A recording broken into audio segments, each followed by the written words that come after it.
Hindi lahat ng nililigaw sa gubat ay nawawala, minsan, kusa silang isinusuko. Sa isang baryong malayo sa sibilisasyon, kung saan ang buwan lang ang ilaw tuwing gabi at ang huni ng kuliglig ang tanging musika ng katahimikan, may isang alamat na matagal nang ibinubulong ng mga matatanda, tungkol sa isang mutyang itim. Kumikislap tulad ng alon sa dilim, na sinasabing kayang ibigay ang lahat ng inaasam kapalit ng isang kaluluwa. Isang hating gabi, habang pumapailan lang ang masangsang na amoy ng nasusunog na dahon mula sa gitna ng gubat, may isang babae, hubad ang paa, putikan ang saya, at walang imik, na lumuhod sa harap ng 3 kandilang itim at bulong ng mga dasal na hindi Tagalog ang wika. Si Lyra, 18 taong gulang.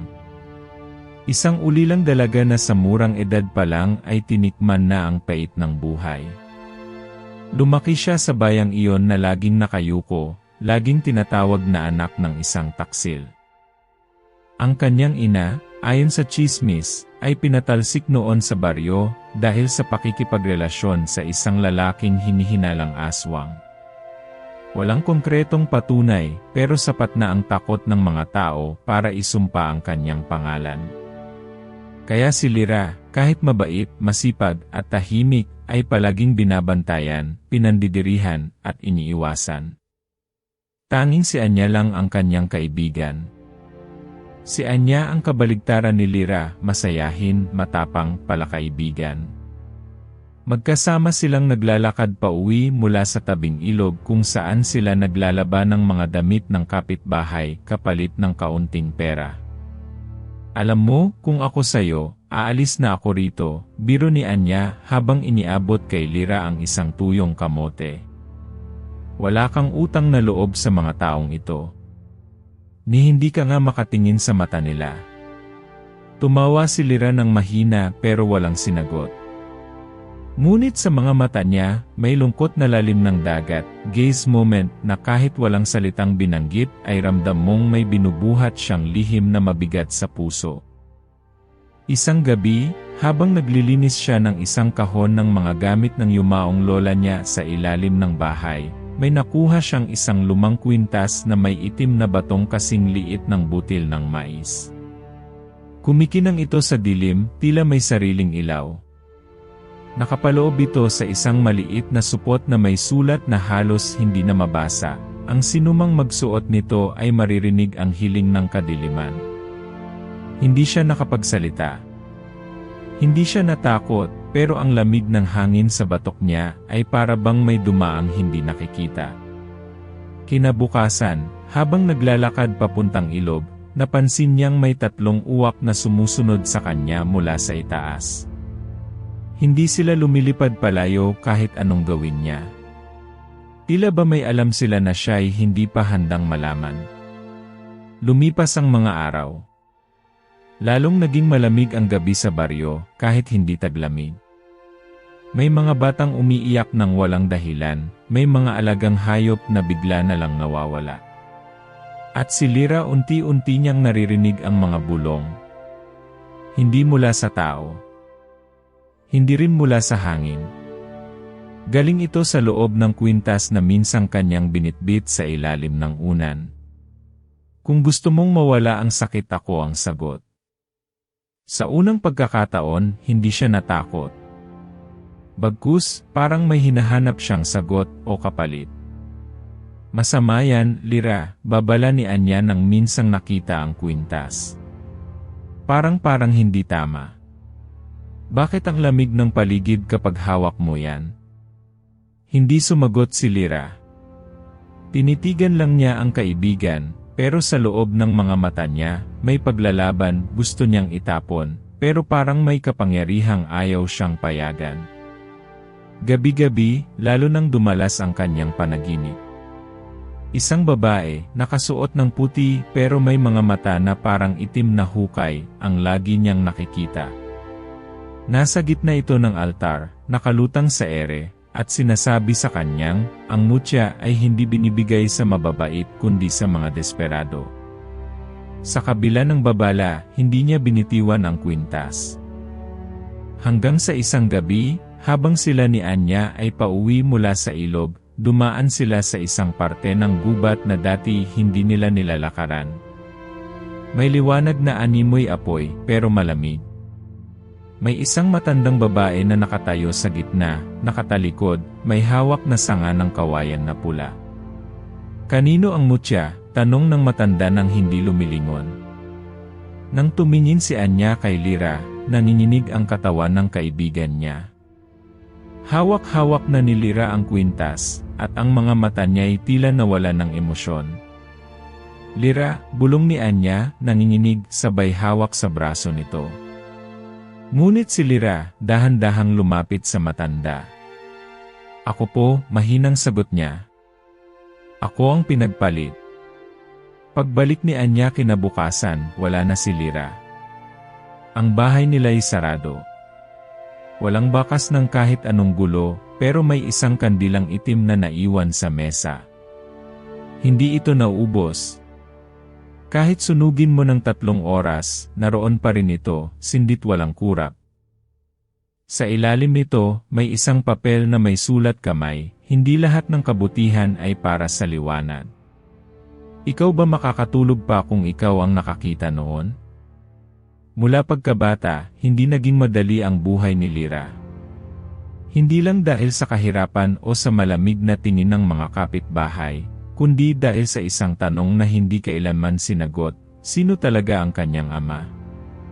Lagi niyang tinatanong sa kanyang ina noon habang ito ay nabubuhay pa, pero ang sagot ay laging pareho, isang malungkot na ngiti at hikbing pinipigilan. "Hindi mo na kailangang malaman," sabi nito minsan habang pinupunasan ang luha sa pisngi ni Lyra. "Sapat na ang alam mong hindi ko siya pinili."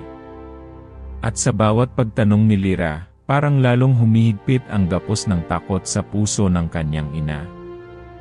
Hanggang sa namatay ito sa lagnat na hindi naagapan, isang gabing hindi na siya ginising ni Lyra sa takot na baka magalit ito. Kaya buhat noon, dala-dala niya ang bigat ng tanong, at ang bigat ng pagsisising hindi na niya muling maririnig ang sagot. Lumaki siyang tila multo sa sarili niyang baryo. Kahit anong sipag niya, kahit gaano siya katahimik at marespeto, palaging may nakatitig sa kanya na para bang may mali sa kanyang presensya. Minsang nagbigay siya ng tinapay sa isang batang umiiyak sa kalsada, biglang sinigawan siya ng ina nito. "Huwag mong hawakan ang anak ko. Baka matulad pa siya sa'yo." Walang salitang lumabas sa bibig ni Lyra noon. Pero sa loob-loob niya, sumisigaw ang tanong, ano ba talaga ang kasalanan ko? Habang lumalalim ang gabi sa baryong iyon, mas lumalalim din ang pakiramdam ni Lyra na may bumabalot sa kanyang paligid, hindi lang basta takot ng tao, kundi takot ng kalikasan mismo. Ang mga ibon ay biglang lumilipad palayo kapag dumadaan siya. Ang mga aso, tahimik na sumusubaybay pero hindi tumatatahol. Minsan, habang naliligo siya sa ilog mag-isa, nakita niya sa refleksyon ng tubig ang mukha ng isang babae, puti ang mata, at ngiti nito'y hindi makatao. Paglingon niya, wala naman. Pero ang tubig, malamig na parang yelo kahit tirik ang araw. Isang gabi habang umuulan ng mahina, napilitan siyang dumaan sa masukal na parte ng gubat dahil sarado ang daan pauwi. Basang-basa na siya, nanginginig sa lamig, nang may marinig siyang tinig mula sa likod ng punong matanda. "Hindi lahat ng gubat ay dapat pinapasok, iha." Isang lalaki ang lumitaw, matangkad, nakasuot ng basang damit na parang luma pero hindi marumi. Mapuputi ang mata pero hindi bulag. May baston siyang kahoy na may nakaukit na mga simbolong hindi pamilyar. "Tao ka ba?" tanong ni Lyra, hindi mapigilan ang panginginig. "Ako ang nagsasala ng liwanag at dilim," sagot nito. "At ang kwento mo'y nagsimula bago ka pa isinilang." Tumingin lang si Lyra. Gaze moment, basang mukha, nangingilid ang luha, hindi sa takot kundi sa pagkalito. "May sumpa ang dugo mo," bulong ng lalaki. "At ang mutyang hawak mo hindi ito basta hiyas. Ito ang puso ng kadiliman." At sino man ang pumalit sa kanya, ay kailangang tumupad sa kasunduan. Bago pa siya makapagtanong, iniabot ng lalaki ang isang lumang sobre na may selyong hugis bituin. Hindi ko ito dapat ibigay, anya. Pero ikaw ang napili. Buksan mo lang kung handa ka nang malaman kung sino ka talaga. Pagbalik niya sa bahay, buong gabi niyang tinitigan ang sobre. Nakapatong ito sa mesa sa tabi ng itim na kandila na hindi pa rin nauupos. Hawak niya ang kwintas. Humihinga siya ng malalim pero ang dibdib niya ay parang sinasakal. Hindi mo na kailangang malaman, biglang sumagi sa isip niya, mismong tinig ng yumaong ina niya. Time loop echo. Kinabukasan, tila mas dumilim ang paligid. Ang mga tao ay lalong naging mailap. Si Anya, na dati palaging kasama niya, ngayon ay tila lumalayo na rin. Lira, may nararamdaman akong hindi ko maipaliwanag, ani Anya habang naglalakad sila sa tabing ilog. Parang hindi ikaw ang kausap ko minsan. Ako pa rin ito, sagot ni Lira. Pero hindi na siya makatingin ng diretsyo sa mata ng kaibigan. Nang gabing iyon, muling bumalik ang panaginip, ang babae sa puting damit, ngayon ay may hawak na bata. Ito ang kapalit. Buhay sa buhay. Kaluluwa sa kaluluwa. Nang magising si Lira, hawak na niya ang sobre. Binuksan niya ito, nanginginig ang kamay. Nasa loob nito ang isang sulat ng kanyang ina, at isang pinilas na litrato. Sa larawan, yakap-yakap ng kanyang ina ang isang lalaking hindi niya kilala, maputla, may kakaibang ngiti, at mga matang tila hindi tao. Sa likod ng litrato, nakasulat, kung mawala man ako, huwag mong hanapin ang liwanag sa kanya. Siya ang simula ng lahat. Tumayo si Lira, bumalik sa lugar kung saan niya unang nakita ang matanda. Ngunit sa halip na gubat, isang sapa ang nadatnan niya, at sa ilalim ng tubig, parang may matang nakatitig sa kanya. Lumitaw mula sa tubig ang isang nilalang, isang syokoy, ang balat niya ay parang balahibo ng isda, ang mga mata ay berde na tila nagsasalamin ng kalangitan. Ang hiyas ay bahagi ng dagat, anito. Ngunit ang puso mo, anak ng lupa't kadiliman. Piliin mo kung saan ka babaling. Bago pa man siya makapagsalita, naglahong muli ang syokoy, at iniwan siyang nanginginig sa gilid ng tubig. Tao lang siya, pero bakit ganoon ang tingin niya sa akin? Tanong ng isang matandang babae sa palengke, habang nakatingin kay Lira kinabukasan. Lira ay hindi na ordinaryo. Ang mga bata ay hindi na tumatakbo sa kanya, umiiwas na, umiiyak pa nga ang isa sa simpleng pagdaan niya. Ang mga halaman sa gilid ng daan, tila yumuyuko habang siya ay dumadaan. At sa bawat hakbang niya, unti-unting lumalakas ang bulong ng mutya. Handa ka na. Halika. Bumalik sa pinanggalingan. Ngunit hindi pa niya alam kung saan nga ba talaga siya galing o kung may babalikan pa siyang sarili. Ngayon, ang kandila sa mesa ay sinindihan muli, at ang apoy nito, sa halip na kulay dilaw, ay naging bughaw. At sa loob ng apoy may anyo ng isang mukha. Nakangiti. Tila kilala si Lira. Tila matagal nang hinihintay siya. Sa bawat paglipas ng araw, unti-unting lumalabo ang pagitan ng nakaraan ni Lira at ng mundong ginagalawan niya ngayon. May mga sandaling pakiramdam niya'y normal lang ang lahat, na siya'y isa lang ulit na dalagang nagpapasan ng kahirapan, naghuhugas ng labada ng iba para mabuhay. Pero paglingon niya sa salamin, hindi na siya sigurado kung sino ang nasa harap niya. Ang mga mata niyang dati puno ng pangarap at pag-unawa, ngayon ay tila may itinatagong galit at lungkot na hindi niya alam kung kailan nagsimulang lumalim. Hindi pa rin niya malimutan ang sulat ng kanyang ina, lalo na ang huling linyang para bang mas malalim pa sa sinasabi nito. Huwag mong hanapin ang liwanag sa kanya. Sino nga ba ang tinutukoy nito? At bakit ganito ang lahat? Habang bitbit niya ang sulat at ang lumang kwintas, nararamdaman niyang tila ito ay humihigop ng init mula sa palad niya. Parang may sariling tibok. At kahit gusto niyang itapon ito minsan, hindi niya magawa. Para bang kapag wala ito sa kanya, may bahagi ng sarili niya ang mawawala rin. Sa gabi, hindi na siya mahimbing matulog. Madalas siyang magising sa gitna ng katahimikan, hindi dahil sa ingay, kundi sa kawalan nito. Isang beses, nagising siya na parang may malamig na hininga sa batok niya. Pagtitig niya sa kisame, may anino sa sulok ng kwarto, nakatayo lang. Wala itong mukha. Walang kilos. Pero ramdam niya ang bigat ng presensya nito, parang kinukuyom ang puso niya sa kaba. Pagkurap niya, nawala ito. Pero ang hangin sa paligid, nanatiling mabigat at malagkit. Nagising siya minsang lumuluha, hindi alam kung bakit. Sa panaginip niya, nakita niya ang kanyang ina, nakaupo sa gitna ng ilog, basang-basa, ngunit hindi lumulubog. Nakatingin ito sa kanya, hindi nagsasalita.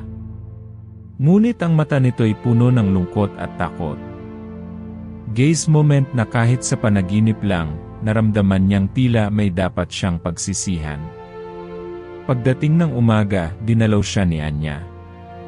Pero hindi gaya ng dati, may distansya na ang kilos nito.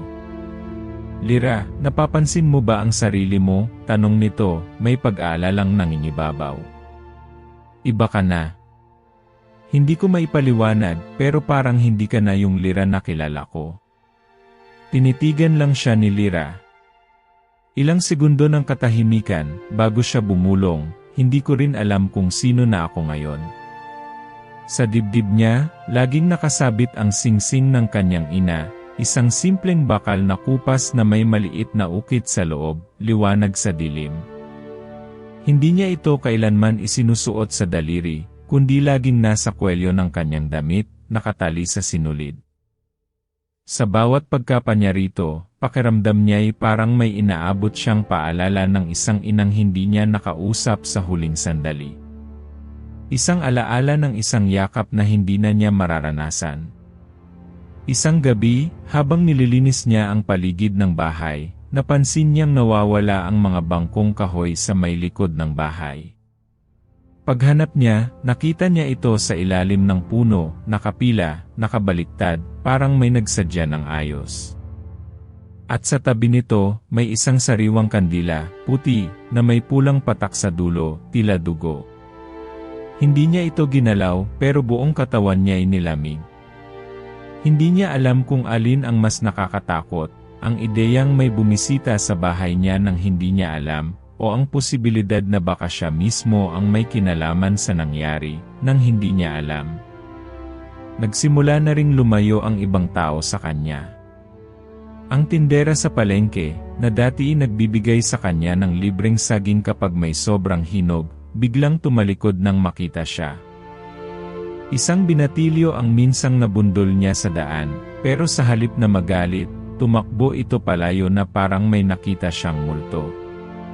Lira, bulong ng matandang albularyo na minsang lumapit sa kanya, minsan ang kadiliman ay hindi basta sumusulpot, minsan, tinatawag ito. Hindi niya alam kung anong ibig sabihin noon. Pero sa mga sumunod na gabi, tila may mga ingay sa labas ng bahay. Kaluskos ng damo, tunog ng basag na bubog, o impit na iyak na hindi malaman kung galing sa bata o matanda. Isang araw, habang naglalakad siya pauwi, nadaanan niya ang dating kubo sa may dulo ng baryo, ang kubo na sinasabing dating tinirhan ng isang matandang babaylan. Matagal na itong iniwasan ng mga tao. Ngunit sa araw na yon, tila may liwanag na lumalabas mula sa loob, kahit tanghaling tapat. Napalapit si Lira. Huminto. Mula sa loob, may isang tinig na humaplos sa hangin. Ang mutya ay hindi pumipili ng tao, pero ang taong tinawag ng mutya, kailanman ay hindi na maibabalik. Lumingon siya, at sa gilid ng bintana, may nakita siyang isang batang babae, itim ang damit, walang kilay, at may hawak na lumang manika. Tinitigan siya nito, at sa tingin ng bata, tila may libong tanong at galit na hindi kayang ipahayag ng salita. Pagkurap ni Lyra, nawala ang bata. Nang gabing iyon, hindi na siya lumabas. Ngunit sa bawat sindi ng itim na kandila sa loob ng bahay, parang may liwanag na sumasayaw sa pader na hindi galing sa apoy. Mga hugis na hindi tao, matataas, payat, at parang may sungay. Sa gitna ng lahat ng ito, nakaupo si Lyra, nakatitig sa kandila. Sa mga mata niya, hindi takot ang nandoon. Hindi rin galit. Kundi tanong kung siya ba ay pinili o siya mismo ang pumili. Ang singsing ng kanyang ina ay kumikislap kahit walang liwanag. Tumayo siya at sa kanyang kamay, mahigpit na hawak ang kwintas. Isang piraso ng pagkatao niya na gusto na niyang sirain, pero hindi niya magawa.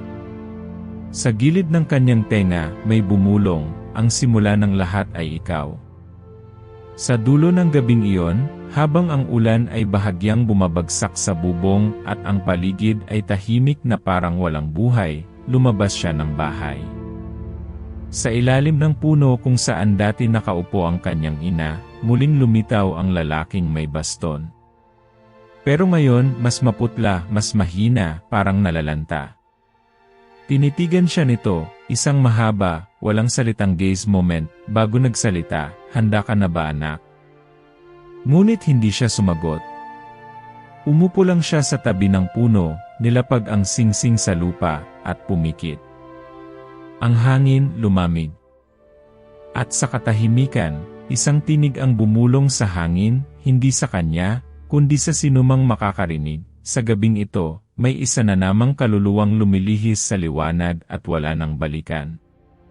At ikaw? Kung ikaw ang nasa harap ng mutya ng kadiliman, pipiliin mo bang manatiling tao? Bawat gabi, iisa ang panaginip ni Lyra.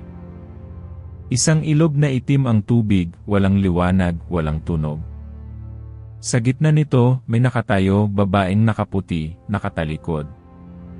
Hawak nito ang isang sanggol, pero hindi umiiyak ang bata. Tila natutulog lang. Kapag sinusubukan niyang lumapit, hindi siya makalakad.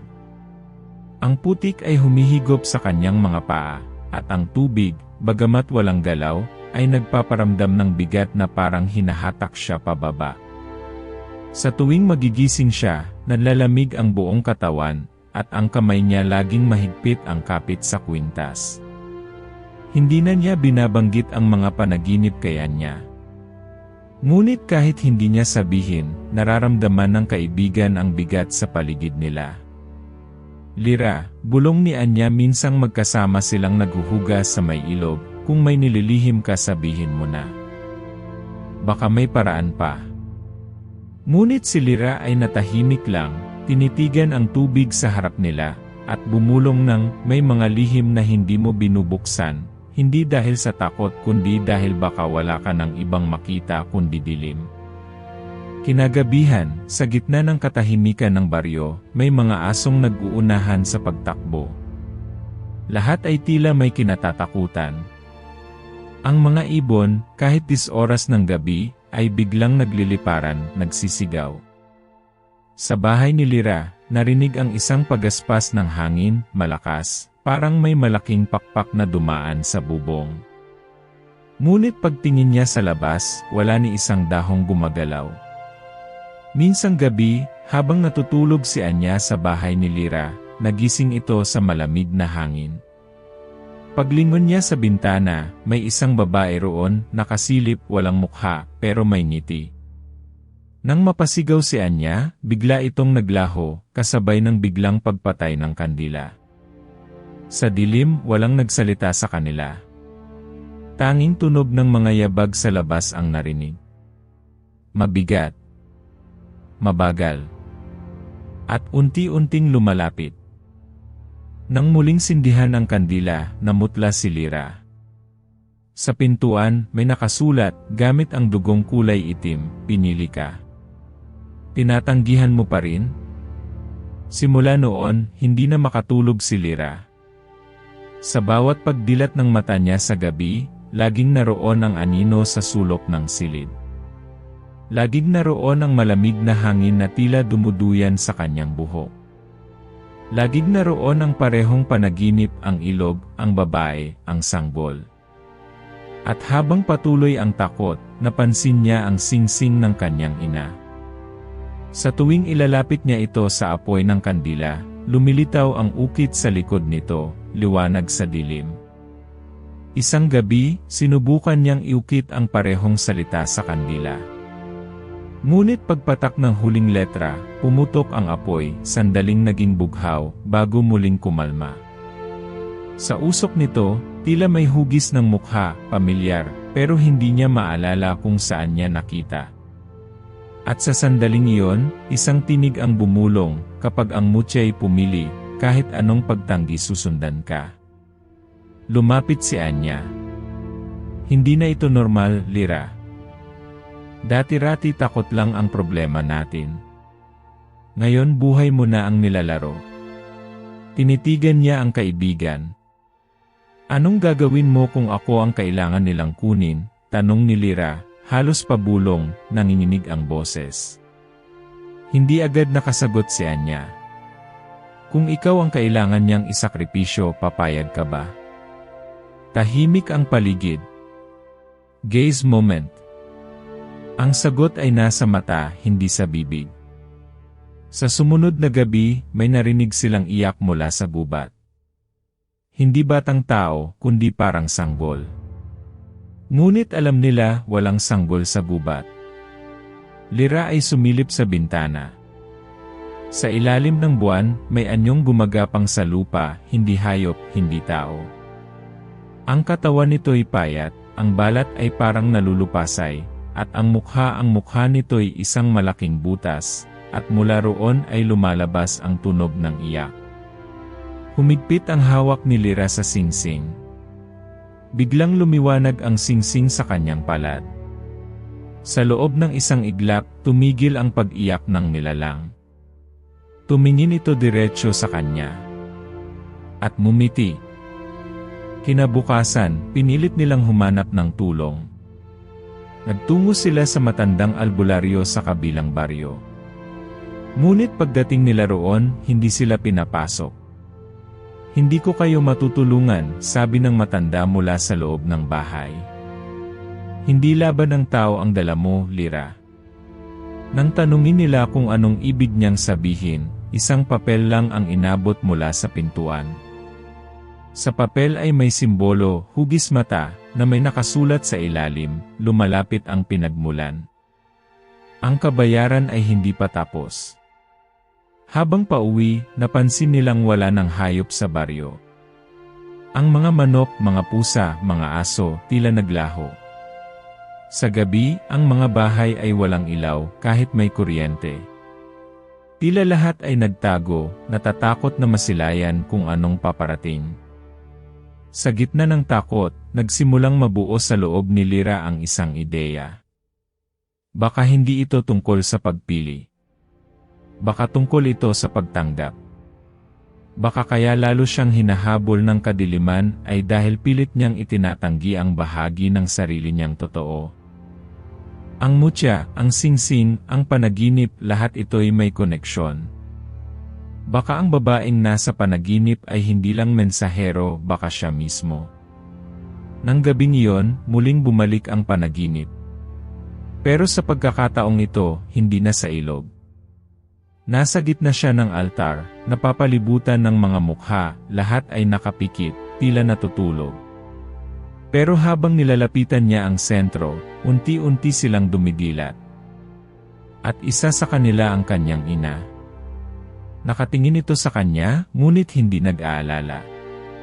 Bagkus may payapang ngiti sa labi. Anak, oras mo na. Pagdilat niya, nasa labas na siya ng bahay. Hindi niya alam kung paano siya napunta roon. Sa harap niya, nakaluhod si Anya, nanginginig. Lyra, hindi ikaw yan. Bumalik ka. Ngunit si Lyra, hindi gumalaw. Sa kanyang kamay, hawak-hawak ang mutya. Mainit ito. Tumitibo. At sa kanyang likuran, may aninong dumarating, tahimik, mataas, at sa bawat hakbang ay nawawala ang liwanag sa paligid. Hindi pa ito ang wakas. Pero kung ang liwanag ay nagkukubli sa loob ng dilim, handa ka bang sumilip? O iiwas ka, gaya ng lahat? Bakit ngayon mo lang sinabi? Ang sigaw ni Lyra ay pumunit sa katahimikan ng gabi, habang nanginginig ang kanyang mga kamay na nakaturo kay Anya, ang tanging taong pinagkatiwalaan niya, ang kaibigang kailanmay hindi niya inisip na may tinatago. Ngunit sa harap niya ngayon, hindi si Anya ang nakikita niya. Hindi ang masayahing kaibigan na tumatawa sa ilog, hindi ang batang palaban na lumalaban sa mga tsismis para sa kanya. Kundi isang nilalang na may alam at matagal nang nagsisinungaling. Ako hindi ko gustong saktan ka, Lyra, bulong ni Anya, nanginilid ang luha, ngunit hindi makatingin ng diretsyo. Pinangako ko sa nanay mo na babantayan kita. Na kapag dumating ang oras, kapag nagsimulang gumalaw ang mutya, ako ang hahadlang. Lyra ay napaatras, hawak-hawak ang mutya na ngayoy hindi na malamig. Mainit na ito, hindi sa init ng apoy, kundi sa init ng galit. Sa bawat pintig nito sa kanyang palad, tila may tinig na binubulong, kanino ka talaga sasama? Paano mo ako pinrotektahan kung ikaw mismo ang nagkubli ng totoo, bulyaw ni Lyra. Matagal na akong naghahanap ng sagot, Anya. Bakit hindi mo sinabi? Umiiyak na rin si Anya. Dahil kapag nalaman mo na hindi mo na ako makikitang kaibigan. Sandaling katahimikan. Gaze moment. Ang pag-iyak, ang pagkasira, ang galit, lahat ay tumitindi sa loob ng katahimikan. At sa loob ng lahat ng iyon, isang piraso ng puso ni Lyra ang tuluyang nabasag. Biglang umihip ang hangin, malamig, malagkit. Mula sa sulok ng bahay, narinig nila ang paggalaw ng silya.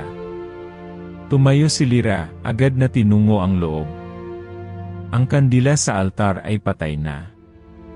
Ngunit sa ibabaw ng mesa, naroon ang singsing hindi na bakal. Kundi itim na parang uling, at sa gitna nito'y may bitak na tila lalamunan ng apoy. Kumakabog ito. Tumitibo. Buhay. Anong nangyayari dito? Tanong ni Lyra, halos pabulong. Si Anya hindi makalapit. Nagising na ang sumpa. Dahil pinili mo ang pag-alam. At sa bawat salita ni Anya, unti-unting lumilinaw ang linyang minsang narinig ni Lyra sa kanyang ina. Hindi mo kailangang malaman ngayon, naiintindihan na niya.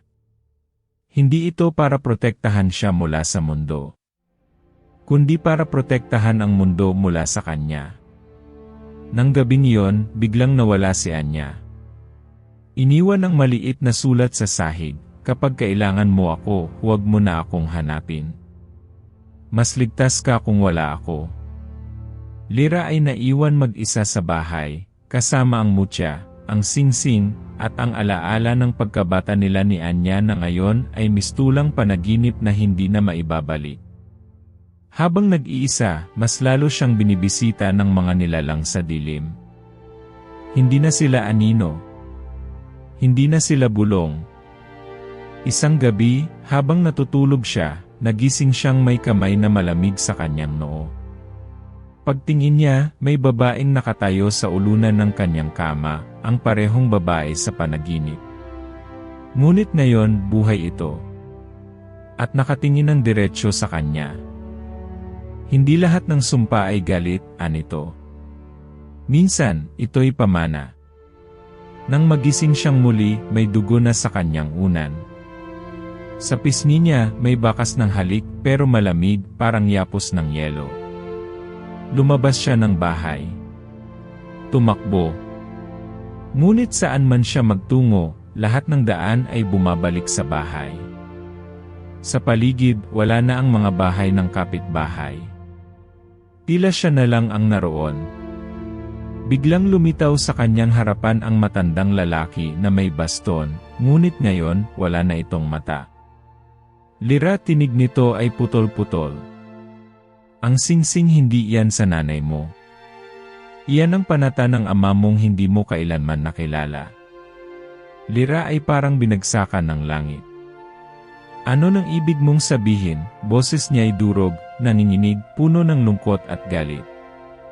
Ang ama mo, patuloy ng lalaki, ay hindi tao. Siya ang tagapangalaga ng mutya. At ikaw ang kabayaran. Bumigat ang paligid. Ang hangin huminto.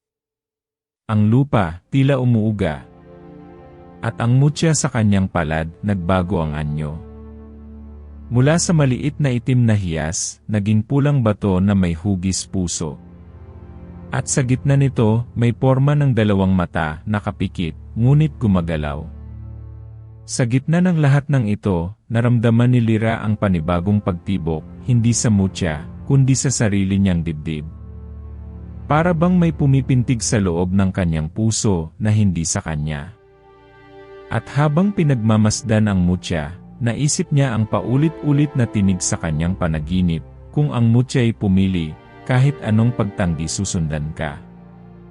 Ngunit ngayong alam na niya ang lahat, ang katotohanan sa kanyang dugo, ang lihim ng kanyang ina, ang pagkukunwari ni Anya, ang sumpang nagising, isang tanong ang nanatili, sino siya ngayon?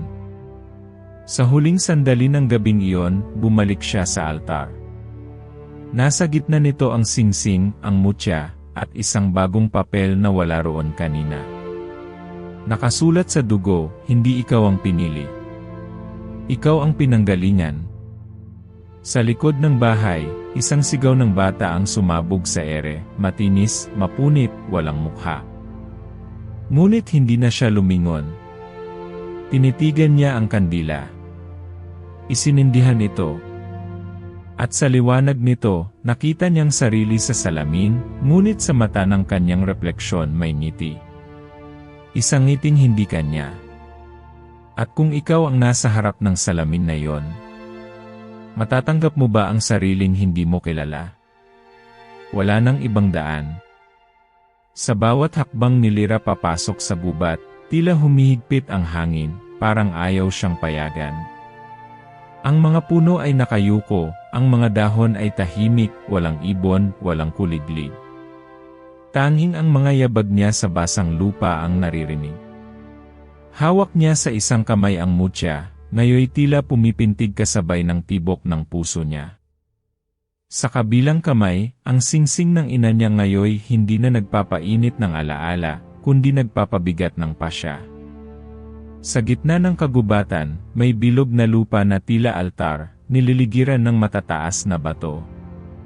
At sa gitna nito, may isang anyo, nakaputi, mahaba ang buhok, nakatalikod. Kilala niya agad. Ang babaeng paulit-ulit sa kanyang panaginip. Ngunit sa pagkakataong ito, hindi na ito multo ng alaala. Isa na itong buo, humihina at buwang lakas. Dumating ka, sambit ng babae, hindi lumilingon. Sinubukan kitang itaboy. Pero ang dugo mo ay malakas. Dahan-dahan itong humarap. At sa mukha nito, nakita ni Lira ang sarili. Mas matanda. Mas maputi ang balat. Mas malamlam ang mata. Ngunit hindi maikakaila magkamukha sila. Ako ba ikaw? Mahina niyang tanong. Tumango ang babae. Ako ang hinaharap mo kung pipiliin mong tanggapin ang kadiliman. Sa likuran nito, may mga aninong gumagalaw, tahimik, matangkad, nakalutang, walang mukha. At sila ay naghintay na ng matagal. Lira ay lumuhod, hindi dahil sa paggalang kundi dahil sa bigat ng lahat. Ayoko. Ayoko ng ganito. Hindi ko ginusto. Pero ang mutya sa kanyang palad, kumikislap na ng pula. Uminit. Humihigop ng damdamin. Ang mutya ay hindi regalo. Isa itong ugat. At sa puso mo, nagsisimula ang ugat na ito. Biglang mayabag sa likuran. Si Anya. Pagod, pawis, nanginginig, ngunit naroon. Lira. Wag. Hindi pa huli. Tumakbo siya, ngunit pinigilan ng isa sa mga aninong lumulutang.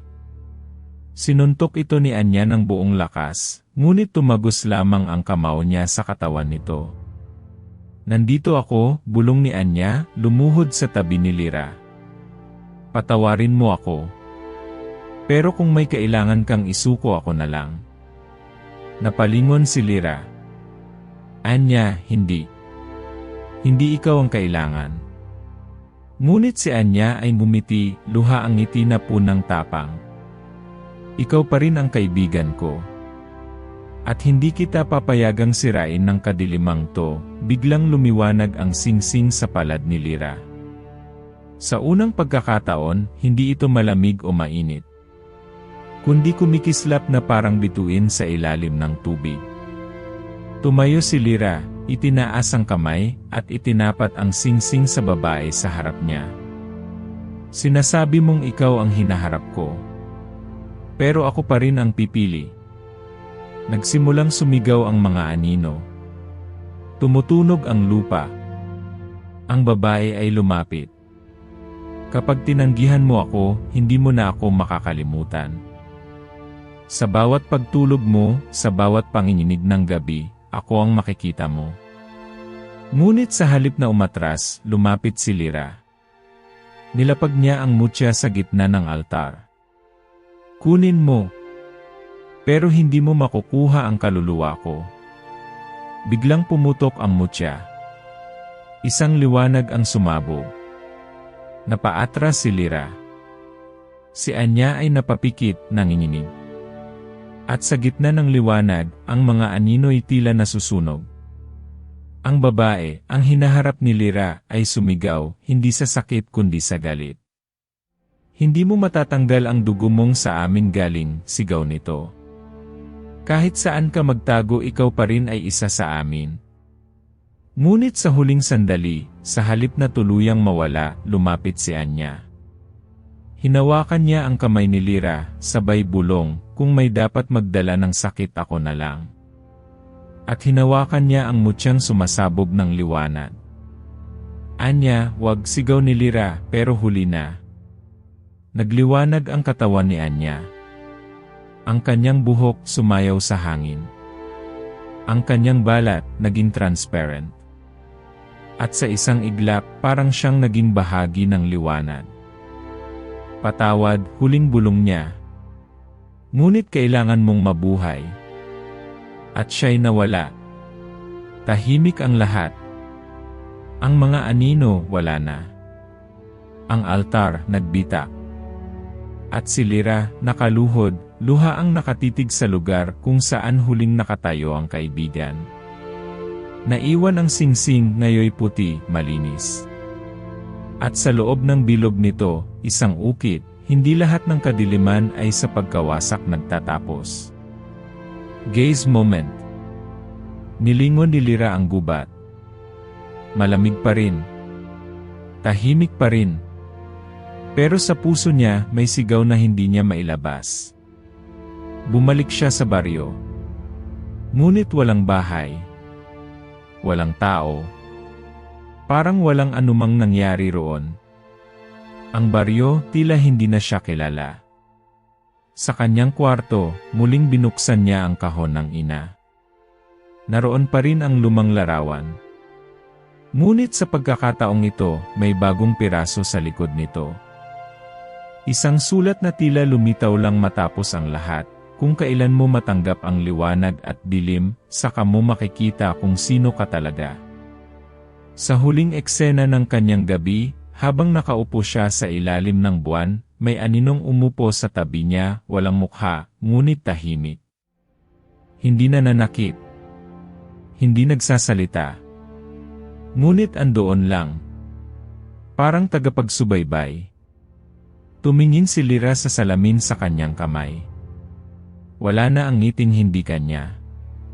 Ngunit ang mga mata niya hindi na rin lubos na kanya. Kung sa huli, kailangan mong isuko ang bahagi ng puso mo para mailigtas ang natitira. Pipikit ka ba? O tititig sa dilim hanggang sa makita mo rin ang sarili mo roon? Umaga na, pero hindi sumikat ang araw. Maulap ang langit, tila may itinatagong luha ang kalangitan na ayaw nitong ipakita. Sa gitna ng katahimikan, naglalakad si Lyra sa pagitan ng mga puno, mag-isa, walang direksyon, pero hindi natakot ang nasa dibdib niya. Hindi rin tapang. Isa lang itong uri ng katahimikan na dumarating matapos ang isang bagyong hindi mo alam kung nalampasan mo ba talaga. Wala na si Anya. Walang katawan, walang abo, walang alaala kundi ang huling ngiting iniwan niya habang tinatanggap ang liwanag ng mutya. Sa bawat hakbang ni Lyra, naririnig pa rin niya ang tinig ng kaibigan, parang huni ng hangin sa pagitan ng mga sanga. Patawad ngunit kailangan mong mabuhay. Dala pa rin niya ang singsing, ngayon ay kulay pilak, malinis, at walang bitak. Sa liwanag, kumikislap ito ng bahagyang bughaw, at sa tuwing itinatapat niya ito sa kanyang dibdib, parang muling bumibigat ang mundo. Hindi sa sakit kundi sa alaala. Bumalik siya sa dating baryo. Ngayoy tila bago ang lahat. Ang mga bahay ay naroon pa rin pero parang walang naganap. Walang sugat ang lupa. Walang usok, walang sirang pader. Ang mga tao, dumadaan lang sa tabi niya, walang pansin, walang pagkilala. Tila para sa kanila, si Lyra ay hindi na bahagi ng mundong iyon, o baka, hindi na talaga kailanman naging isa sa kanila. Sa ilalim ng punong dati nilang pinaglalaruan ni Anya, naupo siya. Sa ilalim ng ugat, natagpuan niya ang isang lumang panyo, ang paboritong panyo ni Anya, may bordang bulaklak sa gilid. Hindi niya maalalang nawala ito, pero ngayon, para bang ibinalik lang ng lupa, para ipaalalang hindi lahat ng nawawala ay tuluyang nawala. Sa kanyang isipan, muli niyang narinig ang boses ng kanyang ina. Hindi mo kailangang malaman noon, galit siya sa mga salitang iyon. Ngayon nauunawaan na niya. Hindi ito takot. Hindi ito pagtanggi. Kundi pagmamahal, isang uri ng pagmamahal na kayang isakripisyo ang katotohanan para sa kaligtasan ng anak. Pinuntahan niya ang bahay nila. Luma pa rin. May alikabok. May mga gamit na parang hindi gumalaw mula ng iwan niya. Sa ibabaw ng mesa, naroon pa rin ang kahon. Binuksan niya ito, at sa ilalim ng mga lumang sulat at litrato, may maliit na salamin. Pinagmasdan niya ang refleksyon niya. Hindi na siya ang dalagang takot lumaban. Hindi rin siya ang batang humihingi ng sagot. Sa mata niya may bahid ng dilim. Pero sa kabila nito, may liwanag ding hindi na maagaw ng kahit anong nilalang. Sa tabi ng salamin, may bagong papel. Hindi niya alam kung kailan ito lumitaw o kung matagal na ba itong naroon. Sa sulat kamay na tila pamilyar, may isang linyang muling bumalik, isang time loop echo. Kapag tinanggap mo ang liwanag at dilim saka mo makikita kung sino ka talaga. Ngunit ngayon, sa halip na takot ang dala nito, isang uri ng kapayapaan ang bumalot sa kanyang dibdib. Hindi lahat ng tanong kailangang masagot. Minsan, sapat na ang pagtanggap. Mula sa bintana ng bahay, nasilayan niyang may isang batang babae sa labas, naglalaro mag-isa, may dalang manika. Sa sandaling tumingin ang bata sa kanya, ngumiti ito. Isang ngiti na tila may kakilala. Tila may naiintindihan. Tila may koneksyon. Hindi na niya sinundan ang bata. Hinayaan niya lang itong magpatuloy. At sa bawat hakbang ng batang iyon, parang ipinapasa ang isang lihim, hindi para sirain, kundi para pangalagaan. Ilang araw pa ang lumipas, si Lyra ay namuhay ng tahimik. Walang pakikialam ang mga tao sa kanya, at hindi niya na rin hinanap ang kanilang pagtanggap. Ang mga gabi ay hindi na kasing dilim ng dati, ngunit hindi rin lubos na maliwanag. Sa tuwing dumarating ang ulan, nararamdaman niyang bumababa ang lamig, at sa bawat pagdampi ng tubig sa kanyang balat, parang yakap ito ng kaibigan, ng ina, at ng mundong kanyang hindi pinili pero tinanggap. Isang gabi, habang nag-iisa siya sa ilalim ng puno, may narinig siyang yapak. Mabagal. Malambot. Sa likod niya, isang matandang babae, balot sa puting balabal. Nabuhay ka, wika nito. Hindi lahat ay nakakaya. Hindi niya tinanong kung sino ito. Hindi na mahalaga. Ang mutya, tanong ng babae. Wala na, sagot ni Lyra. O baka nasa loob ko na. Tumango ang matanda. Ang sumpa ay hindi laging kasamaan. Minsan, ito ang paalala kung gaano kakalakas magmahal, kahit masakit. At sa sandaling iyon, biglang nawala ang matanda, parang usok na tinangay ng hangin. Walang tunog, walang bakas. Pero sa damo, may naiwan siyang iniwan, isang maliit na piraso ng bato, kulay pilak, kahugis ng puso. Pinulot ito ni Lyra, itinabi sa singsing ng kanyang ina. Isang panibagong paalala.